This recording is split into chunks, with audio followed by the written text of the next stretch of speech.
you voted for Liz Truss to be your leader. Was it all you dreamed it would be?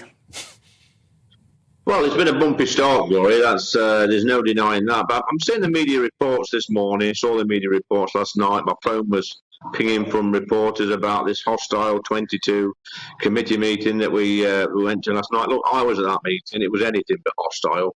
I think the media are trying to cause a bit of a stir again. Yes, colleagues raised relevant questions, challenging questions to the Prime Minister. She answered them pretty well, I think. She said she's prepared to listen to all of us.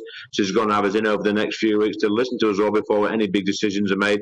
I think that's the right thing to do. Look, I'm not getting my pitchfork out. I think the media are still walking around with the chest pumped out, thinking they've got they've had their hand in getting rid of one Prime Minister, and now they're out again already. Trying to have a go at the current Prime Minister. I think this is not the time to start having these arguments. I think we should get behind her and give her time to settle into the role.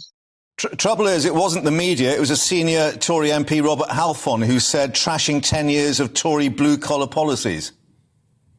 Yeah, I think the language that Robert was a little bit colourful, but he made a point, and that's up to Robert to make that point. That was one MP. There's about 360 of us. One MP making that point, which is up to Robert.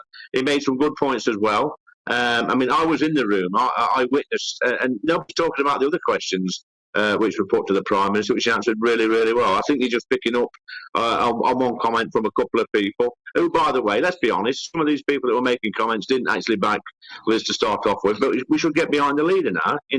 We've had the ballot, we've got the result, we've got a new Prime Minister.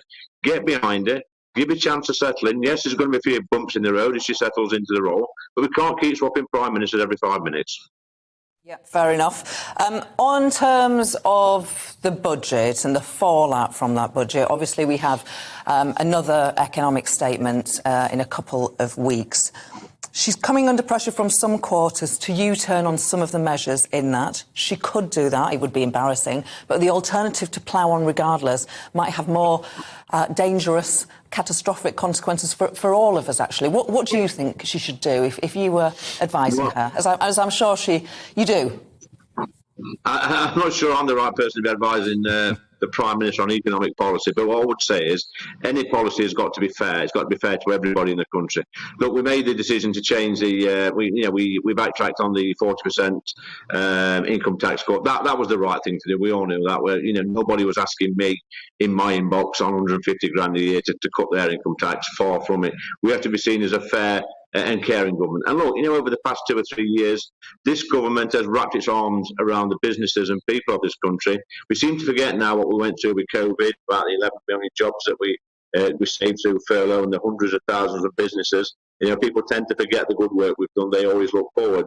And rightly so, we should be looking forward. And Liz always said that if she became PM, that she would introduce a budget straight away to help the most vulnerable.